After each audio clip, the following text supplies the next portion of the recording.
This time I've got a guest coming all the way from Canada for some reason. So let's say hello to him now and welcome Mark Magee. Mark. I don't think I've ever called you Mark. I don't think you ever have called me Mark. I don't even know how the hell you even know my first name. Hello, Magee. What is the crack in Canada? No real crack, to be honest. Just enjoying some self-isolation or quarantining.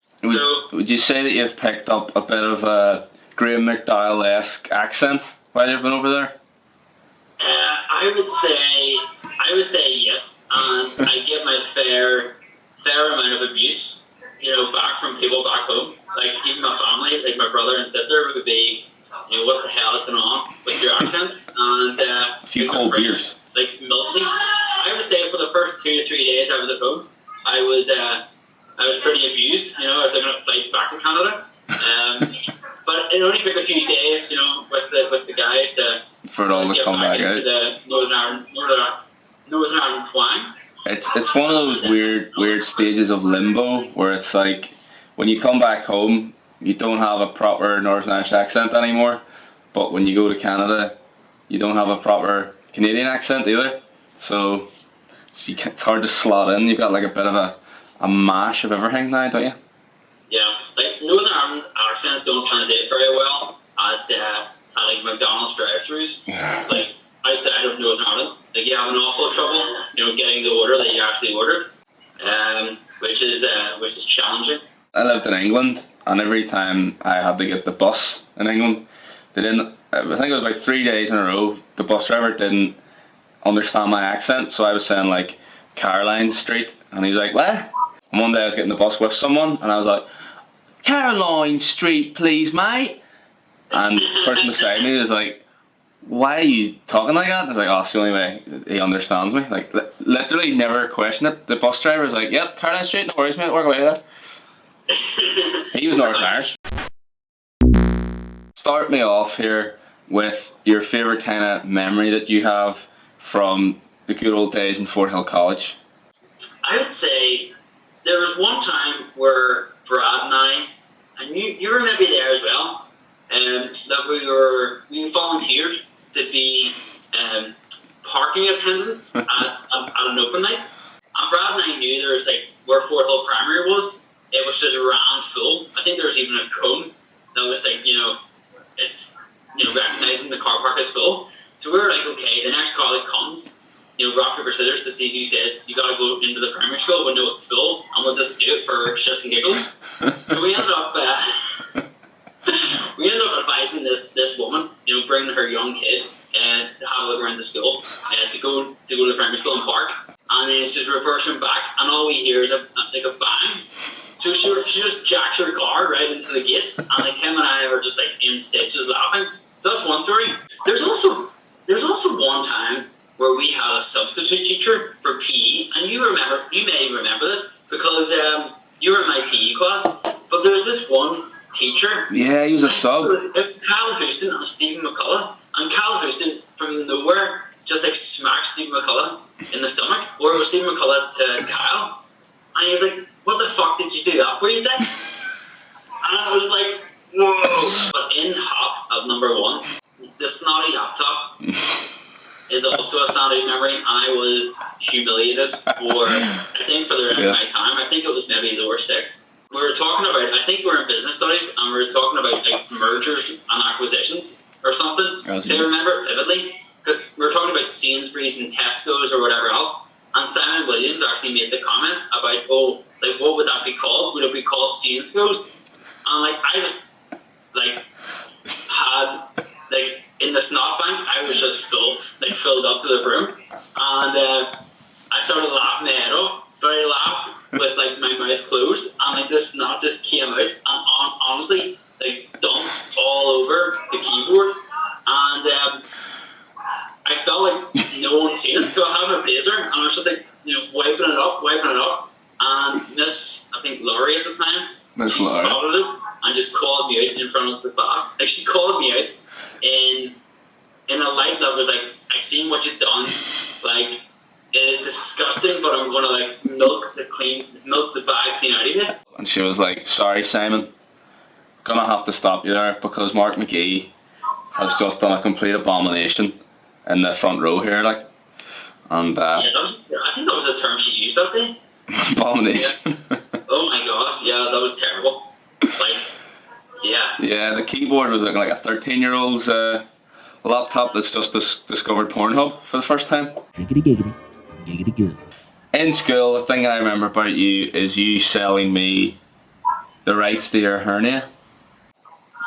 Yeah, I think you'll have a certain context to the story, and I'll have a certain context to the story. Here's mine. So I would say between first to third year, there was a different Andy McComb. So like the third year onwards, and that person was a little let's say different than how he is now. So I was approached. I think it was in our third year. I don't even know how you had the knowledge that I've got that I carry a hernia. But you were speaking about the hernia, and you named him Herman. Herman the hernia, yeah. You got all those plans about my hernia, but you need to, you would like to, get involved in the ownership and purchase, a certain amount of equity in my hernia. So I was like, okay, no problem. Like a bit of a strange suggestion, but you're 13 or 14, so you're open for some money coming in. So I think we ended up landing on like a $2.50 or three quid for the rights to my hernia for the year. I was like, all right, no worries, I'll take it. So we'll put together an agreement and we'll sign it, and that'll be my dough for a curry chip of cheese or whatever. And I stand by that. I had a lot of fun moments out of that. So when did you buy that? Because I think if it was like 15 years ago, right? And there was a recurrent sort of purchase on a yearly basis. I actually think I should send you some of my. To get the contract drawn up. My first nostalgic moment or nugget is going to be, remember Buffy swearboard? Yes. That was just honestly elephant cock. Kangaroo spunk. But we'd be in like a really silent classroom, and Mrs. Carr was sitting up at the front of the class, and we were all littered out across the room, and we'd all be on Buffy swearing keyboard, and from the back of the room you'd just hear elephant cock. And she would look up and not know which one it came from, and we were going, I didn't hear anything, and she's like, right. And then the next thing from the other side of the room, all you heard was rectum. That made me through like lower six and upper six. It was, and also Miss Martins just got it hard, and she just did not know how to manage that whatsoever. Because I think like Miss Martin, yes. You'd be on it, nature would be on it, the reads were catalysts for it.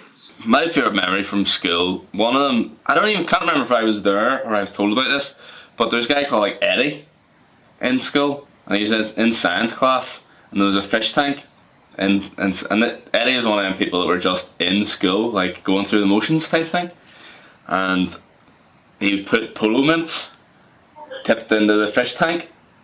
Yeah. And the teacher was like, what are you doing? And he's like, oh, they're playing water polo. That was Derek Finney. Was it Derek, the guzzler? I'll have to get him on. Can you imagine him as a guest? Man, you should do that. You'd be like, happy to participate. You'd be like, guzzler, so what's your first nostalgic nugget? And he'd just like smash a bottle of vodka over his head. And I'd have to end the interview because he'd be lying there like blood pissing out of his head. Passed out. You had like Derek Finney and Eddie, right? And they were always like a bit of a twosome that always took things too far, but it was very, very funny, like comedy gold. I remember Eddie brought into school like this can of spray shit. And do you remember the science block? And there was like that toilet that always like was never clean. It stunk like shit. It was brutal. Yeah, it was hard. Whenever you sort of exit one door, it was always so dark, and then you had to get into the next door. So he would fucking put he would spray shit in the door handles. Like, and by going too far, there was this one time that we were in. It was French. I'm pretty sure it was French or German. And it was Mrs. Loughlin, and it was last period. and he started smoking. And like honestly, at 3:20, he lit up in class, and Mrs. Loughlin wouldn't let us leave until she found out who this person was. Right? And it was honestly about who's smoking? And every minute that goes by after 3:25, you've got these like kids that are just like honestly like going crazy. If you're on the other end of a prank from any of those boys, like you always knew you were in for it. They were hardcore, like. Both of them boys were like taking it to the next level. Did Eddie not at one point? I think he did this to Leach. Did he not like literally take a shit and wrap it up in toilet roll and put it into Leach's blazer side pocket? He actually did do that. I want to know what he's up to now. Like, cause that's who does that? Like, it's. Yeah. And he used to have. I hope he doesn't listen to this. They don't have nostalgia AM in jail, I don't think. My second nostalgic nugget is going to be Conkers. If you're going to call it Conkers back in your kids' days. Conkers, yeah. I think if you mentioned or if you refer to Conkers as chestnuts, like you may get shot dead. The prep work, all you need is a conker. You need a drill if you're advanced. If you're not advanced, you need a screwdriver to go through the chestnut. Drill's hardcore, like, yeah. A piece of string, or if you're advanced again, you have a shoelace. And basically all you do is, you have your conker, your buddy has your conker or whatever, and then you just you fight to smash the other person's, and really that's the objective of the game. Like my brother, for example, he would get incredibly crafty. Like I was just like, my dad would bring me out to like Hillsborough Forest or whatever, and you're assessing all these conkers for like, height, width, density, what's going to be a good conker that I can, fight the nearest person with.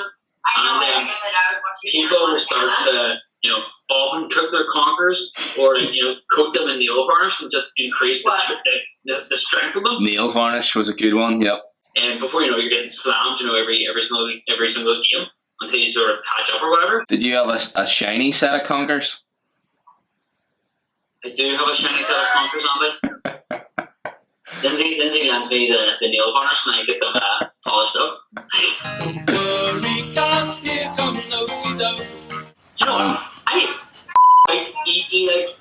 So we started off on the wrong foot, okay, and he really never made it past that. He sort of gave his first and second impressions, and then basically that was his reputation all the way through. He bloomed way too late because he became really dead on. I don't know if you remember, but he became like a really good guy. He was. And he'd be open to listening to his stories or whatever about, Man U or Alex Ferguson or Rio Ferdinand or whatever. He was quite interesting, yeah. But just bloomed way too late. A little potential, but he was in the back end of some abuse, He wrote like quiz books, like a quiz book for like Macclesfield United, and then he'd be paid like $2,000 for it. He did, yeah. And so like we'd be sitting there doing our coursework on like double entry or whatever, and then you'd look over to the computer beside there, googling facts about Macclesfield United. He's that guy that like every time you'd be sitting there just like writing down notes or whatever, and you would look up and you look across the room and he'd literally just be sitting there like that. Yeah, he would be. You're like, how long have you been sitting giving me the finger? Like I've been writing for half an hour. I remember Brad tried to throw together a bit of a 4-colour reunion. If that was like a Zoom call, like that would be a ton of crack. Just for like 15 minutes. The reunion. You go around the floor and it's like, hey, there's a canned agenda. It's like, what you're up to, like, what's been going on here, whatever that looks like. And it would just be a good time, having a few drinks. Right, I have a quick fire round here, but before we do that, I believe you have a little a tipple you'd like to do. Yes. So it's really just what's available here. I've got some Jägermeister. Jägermeister, a popular choice on Nostalgia AM. I do have an oversized shot glass, which is that is a big boy, yes. I'm worried about the size of my shot glass. It's one of them ones. Do you ever remember Choc Pops? It was Do like you remember Choc Pops? Baileys and creme de menthe. So it's one of them shot glasses that like has a split in the middle, so it's so that you could put half Baileys and half. But I only have one thing, so I'm rocking some Stoli. Is that the same thing that you were drinking on the call with Justin? I remember. No. That was just caramel vodka, and it was also brown. This is see-through salted caramel vodka. Gotcha. Speaking of Choc Pops, I remember that was like the shot of choice up at Chester's. And when I was at home, I actually had an opportunity to go up there. That was a great time. Do you remember we were in business studies, and we were sitting at the back of the room, or whatever, making a list of every song that they were gonna play, and this was like a Friday, and we were making a list of every song they were gonna play in Chester's, like that night, whenever we were going out later, and like the teacher, Miss Laurie or whatever, came over and was like, "What are you doing? What are you doing?" Took the list off us, and just started reading Pussycat Dolls, Don't You? Like, what even is this? And we're like, it was actually too embarrassed to even say what we were doing, like. When I look back, see the money that was spent on like G-Star jeans or fancy t-shirts for like Geo Goy or whatever these crappy brands were back in the day. Like, I would love to. You're talking that like bag. Those jeans were what, 100 quid a pop, maybe more, 150, and there's maybe like 5 or 6 pairs, you know. And so you're talking like let's say 1,000 quid. It's more than 1,000 quid, but like that's money that I would just love to have in my back pocket these days. But I mean, whenever you were a Chester's regular, I mean, you had that mentality. It was like, people are gonna think I'm a dick if I go back to Chester's again wearing the same G-Star jeans. Like, they're gonna notice. I was like, I don't think they are. Don't think they are, man. What's that? Oh, come on! You were gonna say that. What is that? Yeah. That was a shot. It was almost insulting. The amount you poured in that. That's a big glass. I'll give you that, right? It's a big glass. Guzzle, chaps. Nandy.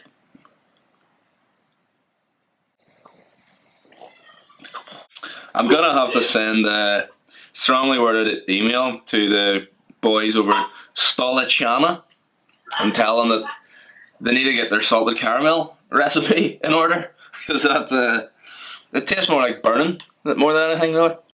What did you call these things when you were like 10 years old or a wee kid? Right. Toilet. Hooper. Penis. Do you know what? Whenever I went to my mom about my penis when I was a kid for normal reasons. You went to your mum about your penis? My wee man. I called him my wee man as well. I was a wee man. Alcohol. Beer. Most likely because my dad would be drinking beer. Yeah. A lot. A lot. So we're now going to do these again, but for like a 20-year-old, 18, 19, 20-year-old Mark Magee. Breasts. Like, in the right context and the right tonality, I like it when someone refers to tits as cans. Can't get no sleep. What's something that you did though, whenever you first moved over as a 23-year-old, that you wouldn't do if you were doing it now today? Brad sent me a message, and he asked me to be his groomsman when I was in Christchurch, New Zealand, right, which is the furthest country away from Northern Ireland or whatever. Yeah. So I was like, I need to fly back from New Zealand back to Northern Ireland, and it'd be a terrible shame if I don't stop in a couple of countries on the way back or the way back to New Zealand from Ireland. So I flew actually from Dublin to Dubai, and I had a week's stay in Dubai, right? And basically I landed into Dubai with no accommodation. I had nowhere to stay, no accommodation. I had no idea what the currency was or the value from the currency to the British pound. I had nothing. Just turned up in Dubai. Alright, lads? I basically just turned up, like on the fly. Okay, I'll figure it all out. And basically, I went to an ATM. And I was like, okay, I'll withdraw whatever amount of money, but in Dubai currency, and it was like thousands and hundreds of thousands, like millions almost. And my card wouldn't work. Okay, and this is just off the bat, out of the airport. So I was like, obviously, like that's when things, hit home. I think I'm one of these guys that can, if you get hit with something, or you always find a way to figure it out. And in those situations, I feel pretty calm. But in that situation, I was like freaking out a lot to actually get some money in my back pocket. And that process took around sort of 4 to 5 hours, like by myself in a country that I had no idea about whatsoever, and have like pretty extreme sort of rules, regulations, and sort of ways of life. But it turned out to be probably one of the best sort of travel experiences of my life, because I was just in the unknown altogether, and it turned out to be like a really good time. But I would never actually go to another country ever again without like knowing currency, having no accommodation. You learn from it then. You're young and dumb. First of all, like my whole sort of premise is like, I'm an 85-year-old man and I'm just rocking the rocking chair in my front Porsche, and I want to look back and tell a good story. I would say it's been a pretty good story from the age of 23 when I left. I know I'm definitely missing out on a ton back home. Family time, friend time, like people getting married, like parties and having a good time and all the rest of it. And I'm very fortunate whenever I come back, like 2 weeks or 3 weeks, there's a lot of good things going on, so I can get a good bit of a fix. I would say not taking enough chances. Maybe going to some, like, off the beaten track. And, I went off the beaten track sometimes, and those are the times where you get, like, really good stories and really sort of good insight in terms of, like, how people live. So I would say, whenever going traveling, just, like, learn how the locals do it,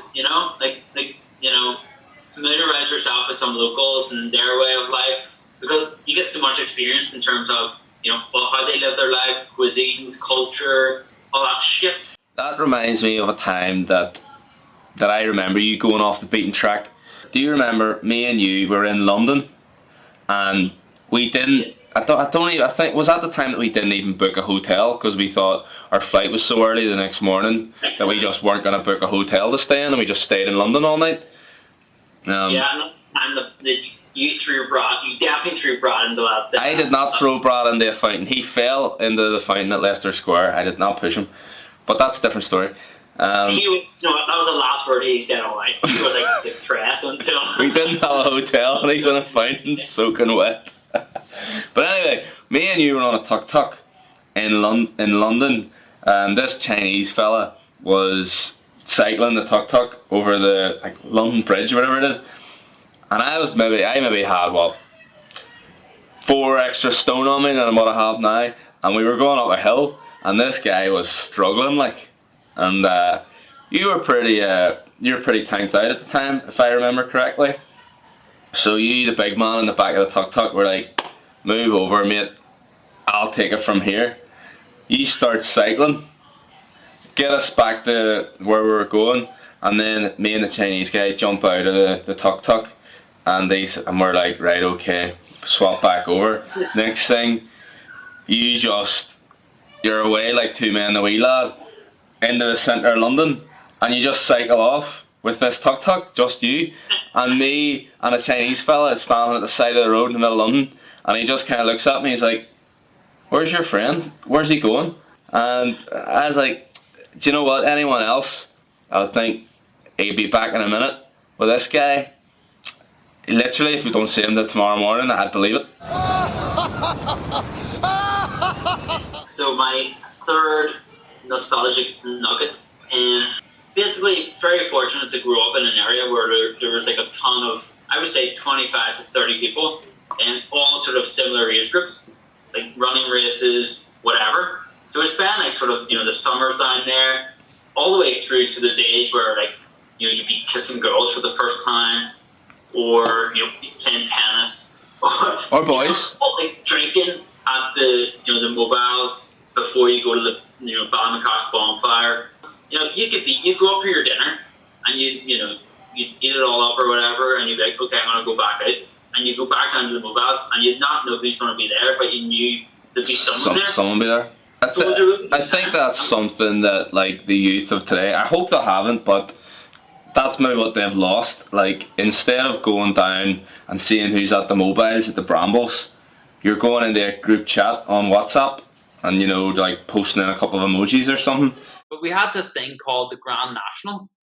So basically, you'd have a starting line, and your objective was to go from one side to the other side.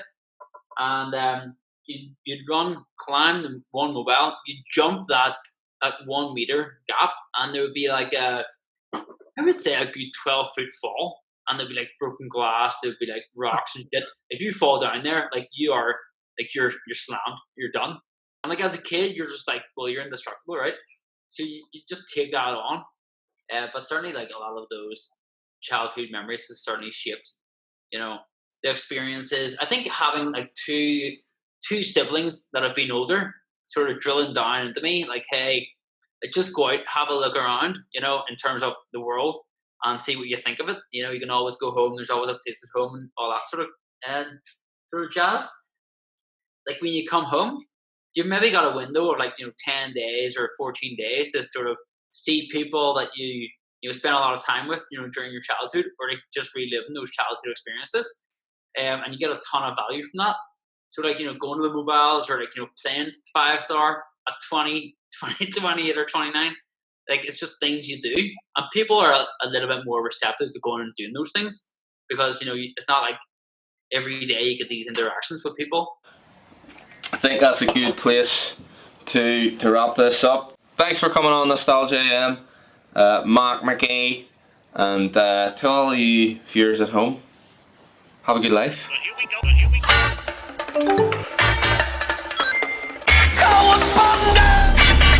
I'm also just a dad standing in front of Sparta, asking. Get away from her, you bitch!